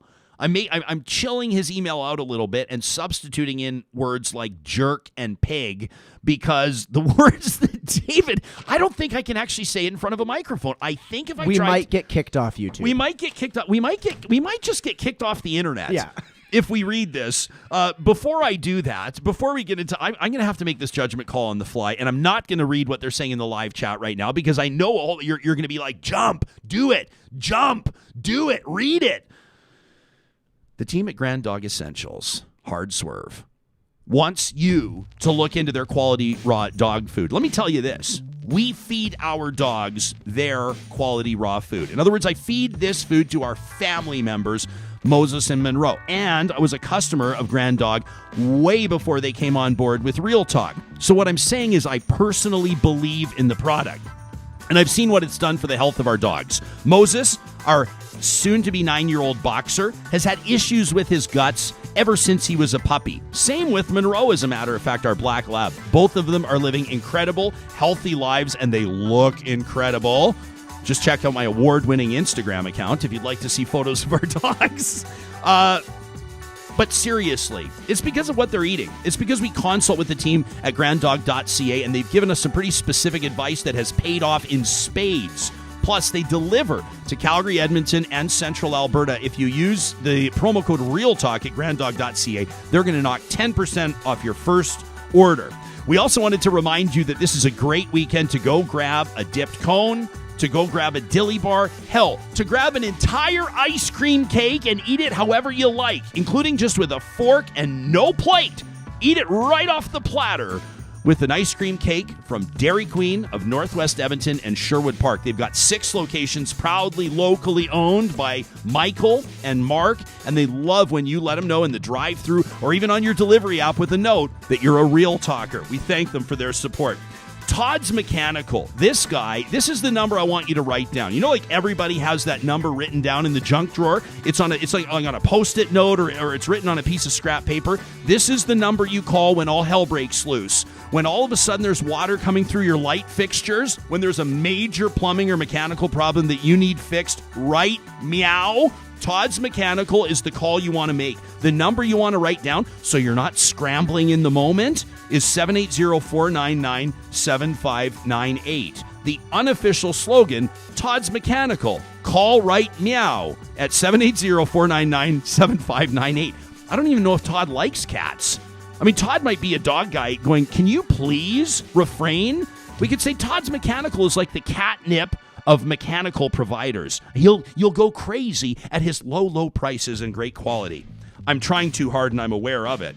The team at Alta Moving and Storage knows that this spring, for you, might involve a total overhaul of that storage room that's been driving you nuts, or maybe the spare bedroom that you can't give up on Granny's old armoire or Grandpa's chest of drawers, but it doesn't fit the space. Why not consider a short or even longer-term storage solution? And if you're looking to move, the pod-style moving containers at Alta Moving and Storage make it easy. They take the stress away. I encourage you to check them out online right now at altastorage.ca. And when you trust them with your move, make sure you let them know that you're a real talker. We're grateful for the support of Alta Moving and Storage. We're also grateful for the support of the team at Local Waste. Yeah, that's right. They love to talk trash as if we needed to tell you, especially this week. Each and every week, they present a little something we're about to get into. But let me remind you that for more than a quarter century, Local Waste Services has been earning the business of entrepreneurs and business owners across the province of Alberta and beyond. Doesn't matter if you're a small-time ma and pa type operation or a big, massive conglomerate, they can customize a solution for you. And they like when you refer to them by their first names. Chris, Lauren, and Mikkel. You'll find all the contact details at localwaste.ca, and we thank them for their support. It's a little something we do every Friday, Sam. It's a little something presented by the team at Local Waste, something we call Trash Talk. All right, these are emails sent to talk@ryanjesperson.com. Earmuffs on, kids, especially this week. Chris writes in to say, Jespo, you want to talk trash? How about the trash that's appearing along roadways and highways as the snow melts? What the fuck is wrong with people, wonders Chris. Stop littering. Stop traveling with unsecured loads. You litter bugs give the rest of us a bad name. That from Chris. How about this one from Crack Max? Make sure you follow them on Twitter at Crack Max. Their trash talk this week, even though Calgary introduced the blue, black, and green bins over 10 years ago, I've never used one. I live in an apartment, and we just use the garbage chute. Nice trash talk, guys. Thanks very much. How about this one from Blake? Blake says, I've lived in Edmonton my entire life. I've never been more disappointed or disgusted to live here than I've been through this pandemic. All you stupid conspiracy theorists spouting off that you know better than scientists and doctors, claiming this is some sort of a joke, that it's just the flu, that it's all designed for government control of everybody. Pull your heads out of your asses, says Blake. If you truly believe this is not a thing, that the doctors and scientists are wrong, and that your friend Joe Bob on Facebook, who shared a meme that fit his rhetoric, the next time you need medical assistance, go to Facebook instead of going to the hospital. Furthermore, if you truly don't think this is a thing, you damn well better not be in the lineup to get the vaccine. I disagree there. Everybody should get the vaccine. Back to Blake's email. He says, sit the fuck down, shut the fuck up, and stay the fuck home. That from Blake in this week's edition of Trash Talk. This one from Tim, who says, Jess, well, I'm sure you're receiving a boatload of submissions angry with other people for their choices during the pandemic. Yep, just read one. He says, I get that. I'm frustrated and bitter. Trust me. But what irks me the most is this division that exists between all of us. I can feel it in almost every interaction I have. It's part of some strategy, I think. Politicians use it to hold on to power, even to win, and they win if we all fight with one another. This may have been within the realms of acceptable politicking in past, but during a pandemic with lives in the balance, it's doing incredible, possibly irreversible damage to our society's basic fiber. I can't understand for the life of me how anybody would want that for Alberta. That from Tim. I love this one from James, who writes in to say, I was watching a certain Calgary oil tycoon and D-list celebrity spout off on Twitter. He's talking about W. Brett Wilson. He says, it got me thinking about Brett's orphan wells. If we know they're his wells, they're not really orphans, are they? James says, so furthermore, I propose a new name. They're Deadbeat Dad Wells. That from James, commenting on WBW's Deadbeat Dad Wells. This one from Tracy, who says, I was appalled when that pastor at Grace Life Church started using the Bible to attack people in the position keeping Albertans safe. I'm appalled at the amount of support for the church against restrictions we're all following. I'm appalled when the pastor got out of jail and tried to steer his flock in the wrong direction, and I'm happy to see the church shut down. The minister is purposely harming those around him, those he opens his doors to, and those who return home and leave to work, leaving the unknown to anybody else when it comes to catching the virus. Tracy says, as a Christian, it's hard to watch because I see so many good churches following guidelines and helping others in need. That from Tracy, who kept it classy. This from Marion, who said the list of UCP MLAs speaking out against these restrictions, that list of 17, has my blood boiling. The fact that they remained silent about the attack on our children's curriculum last week, but are now willing to speak up, is a sign of how much they value money over people. My greatest stress right now, says Marion, is not COVID. It's the disturbing actions of our government. What are they going to do next? How about this one from Holly, who says, hey, I tune in from Vancouver Island. Since day one as premier, Jason Kenney's been like a bully on a beach, kicking down all of Rachel Notley's carefully constructed sandcastles. Carbon tax sandcastle, kick it down. Childcare sandcastle, kick it down. Workers' comp sandcastle, kick it down. Oil by rail sandcastle, kick it down. Coal policy sandcastle, kick it down. Curriculum sandcastle, kick it the fuck down, says Holly. Now he's got to rebuild all those sandcastles himself, and guess what? They're ugly, they're crude, and when they get washed away because they're built below the tide line, he will no doubt blame somebody else. Says, my future now lies in BC. I'm glad my kids will be out there before that awful curriculum is forced on Alberta's children. Signed, Hopeless Holly. But here's the thing. The real kicker on her trash talk is the PS. How did nobody mention Schitt's Creek as the best comedy of all time? Okay, I'm going to do it. I'm going to read David's heavily redacted email. The subject line, again, earmuffs, kids. I've never said some of these words in front of a microphone before. The subject line is dirty motherfuckers. He says, I'm going to start with a confession. I gave up on trying to talk sense to this government last fall. Myself and a friend with school-age kids with underlying health conditions started up the wall of Alberta mums and dads to try to convince them to do anything to keep schools safe, even with more than 8,000 parents signing up in the first weekend and being on every news channel for weeks. All they did was buy tequila-scented hand sanitizer and some shitty discount masks. I'm involved in this for a simple reason, says David. My dear departed wife was a teacher at DS Mackenzie for 30 years. Her fellow teachers are our extended family, and they're in danger. Well, now they're more in danger than ever. This deadly Brazilian variant will rip through schools. It could kill teachers, a lot of them. Not closing schools till the pandemic's under control is a criminal dereliction of duty to public safety. But I can't be mad at the UCP anymore. I just can't. I'm exhausted. So instead, says David, let me say a few words to the people that support this idiocy. You anti-mask, anti-lockdown, anti-science motherfuckers, you deserve our wrath. Every bastard that goes out without a mask deserves an uppercut. Every jerk who has a dinner party deserves to be locked up. And those pious churchgoers who flout public health orders all deserve to go to hell, says David. This government is disintegrating due to sheer fucking incompetence in every aspect. But the selfish, pig-headed, drooling motherfuckers that enable them need to be called out and put down. So fuck Drew Barnes. Fuck religious cultists. Fuck the backroom boys that put together this shit show, says David, the dirty motherfuckers. And that's it. A riled up and rowdy edition of Trash Talk. You can send us your rants anytime to talk@ryanjesperson.com, and make sure to share this with somebody you think might enjoy it. We're back at it live Monday morning, 8:30 Mountain, 10:30 Eastern. In the meantime, forever may you rock, Real Talkers.